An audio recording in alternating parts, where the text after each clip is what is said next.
একই হাল সাগরিকার আউটফিল্ডের। মন খারাপ হতে বাধ্য যে কোনো ক্রিকেট ভক্তের। সাগরিকার উইকেট। মেহেদী হাসান মিরাজ যখন দেখতে এলেন তখন সেই দৃশ্যটা দেখার মতো, যেন মন জুড়িয়ে যাওয়ার মতো ফ্রেশ উইকেট। কিন্তু তার পাশেই যে আউটফিল্ড আছে সেটার এই অবস্থা কেন? মাঠের এক পাশে পাম্পের দিকে তাকিয়ে দেখা যায় অল্প কিছু পানি বিদ্যমান।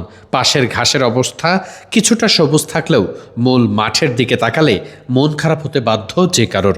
পুরো ঘাসই যেন বাদামি বর্ণ ধারণ করেছে। Wow, so clean. Dialox মানে clean. Clean মানে Dialox. একটা ছোট্ট তথ্য হয়তো অবাকই করতে পারে। প্রতিদিন যেখানে 2 বার পানি দেওয়া প্রয়োজন, সেখানে গত 4 থেকে 5 দিনে 1 ফোঁটাও পানি মেলেনি চট্টগ্রামের সাগরিকায়। এমন আউটফিল্ডে ফিল্ডিং করা কতটা কঠিন? এখানে ফিল্ডিং করতে গেলে কি ইনজুরির ভয় আছে? প্রশ্ন ছিল সেটা। শন টেইট অবশ্য দুশ্চিন্তামুক্ত করেছেন। Yeah, it's risky. no risky. It is what it is. It's fine. It's fine. I mean, that's what the surface is. I've got no real in-depth comments about the surface or the oval, the ground.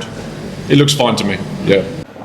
চট্টগ্রামের wicket ঠিক যতটাই প্রশংসনীয়, তার পাশের ঘাসের অবস্থা দেখলে আপনার মন খারাপ হতেই পারে। এই ধরনের ঘাসের পরিচর্যার জন্য ঠিক যতটুকু পানি প্রয়োজন তার যেন কিছুই দিতে পারছে না এখানকার কিউরেটররা।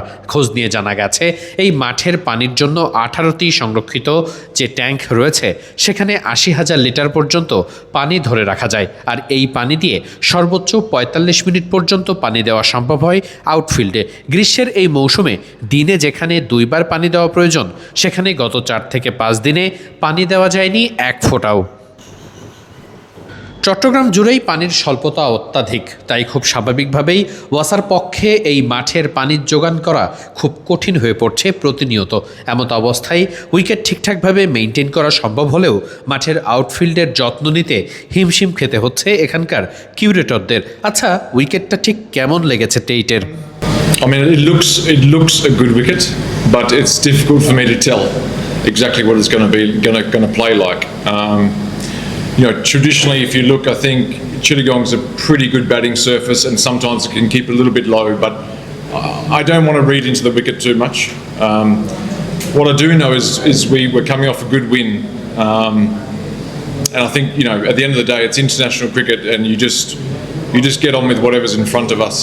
Whatever surface is there, but I'm not an expert on wickets, but mate, the square in general actually down here, it looks quite good, and the curator, just speaking to him today, said he was quite confident because there hasn't been as much traffic on lately, so I think they've had a chance to make the square look really nice.